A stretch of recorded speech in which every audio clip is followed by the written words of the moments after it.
नमस्कार सांग मैंने हंगर प्लेस किचन को आपण मानकु स्वागत। चलतु आज आमिष सुक्त रेसिपी केमती मु बनई आपण मानकु देखैबी। एटा आपण गरम भात आउ पखाड़ सहित खाई परिबे। एई जो गरम रे आपण को एटा पार्टी को रुचकर हेबो। देखंतु एटा देखिबा को जेतिक सुंदर आउ खाइबा को मध्य सेतिकी सुस्वादु होई थाए। एथिपाई मु किछि सामग्री नेछि आउ केमती बनौछि चलंतु मु आगो को आपन को देखैबी। आपाई किछि मु परिबा काटी नेछि। बाइगण को एमती लंबा लंबा पतला पतला रे काटी नेछि। कलरा को भी सेमती लंबा लंबा पतला पतला रे काटी नेछि। आलू गुडी को भी वो पतला पतला लंबा लंबा रे काटी नेछि। आउ सुजना छुई को भी सेमती मु काटी नेछि।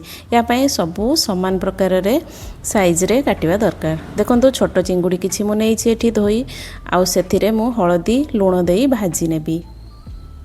चिंगुडी के एठी मु आनिसा पानी मरिबा पर्यंत भल भाबरे भाजी नेबी आउ काढी नेली। आउ गोटे पैन रे मु सोरिष तेल गरम कली। आउ से जो कलरा रखिथिले काटी करी आगे हमें कलरा टी को भाजीबा। सेतरे मु किछि लूण आउ किछि हळदी देली। हळदी देई करी हमें ताको भल भाबरे भाजीबा। ताको टी कवर दे देबा। चलंतु एठी गोटे मसला बनेबा। मसला रे मु धळा सोरिष कळा सोरिष जीरा आउ किछि कंचा लंका नेछि। ताकू अल्प टिके पानी देई तार गोटे स्मूथ पेस्ट तैयारी करबा। देखंतु पूरा एमती स्मूथ पेस्ट मु तैयारी करछि। आपण माने भी एमती ही बनेबे। चलंतु कलरा केमती अछि हमें देखिबा। कलरा एबे बढ़िया सिझी गलानी आ भलो से भाजी जाइछि। ताको मु काढी नेबी।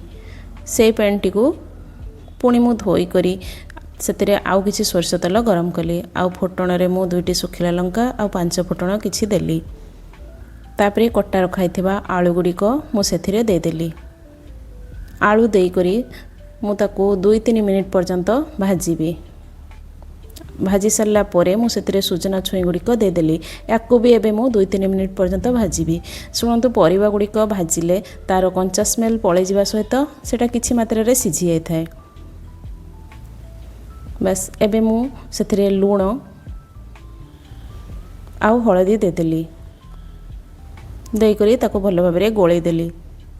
तापरे मु सेथिरे बे कट्टा रखाइथिबा बाइगण गुडी को दे देली।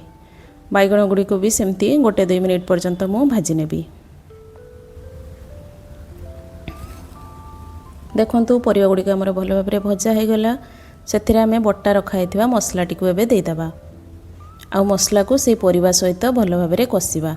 एठी मसला रो स्मेल भी पळेबो। ताको टिके कवर कर दबा। कवर कर देले परिबा गुडी को सिझी जीवो भलो से। परिबा हमर ए कसु कसु 50 रु 60% सिझी जीवो। देखंतु मु एबे सेथिरे पानी देली। आ पानी देई करी मु कवर कर देली। परिबाटी को सिझी गलानी। एबे मु सेथिरे भजा कलरा गुडी को दे देली। भजा चिंगुडी तक दे देली। आ ताको मिसे दबा। आउ जो जति एबे थिबो सिझीबा पई हमें कवर कर दबा लिड टी को। तापरे सबु सेथिरे धीरे धीरे सिझी जीवो। देखंतु कवर काढी देली। एबे हमर तरकारी ऑलमोस्ट प्रस्तुत हो जाइछि। सब परिबा भी सिझी जाइछि। एबे हमर प्रस्तुत हो गला आमिष सुक्त रेसिपी।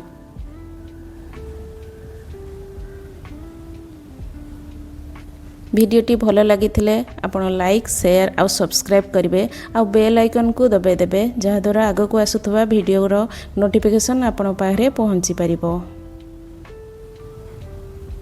वीडियोटी लास्ट पर्यंत देखिथिबा हेतु धन्यवाद। रहिली। जय जगन्नाथ।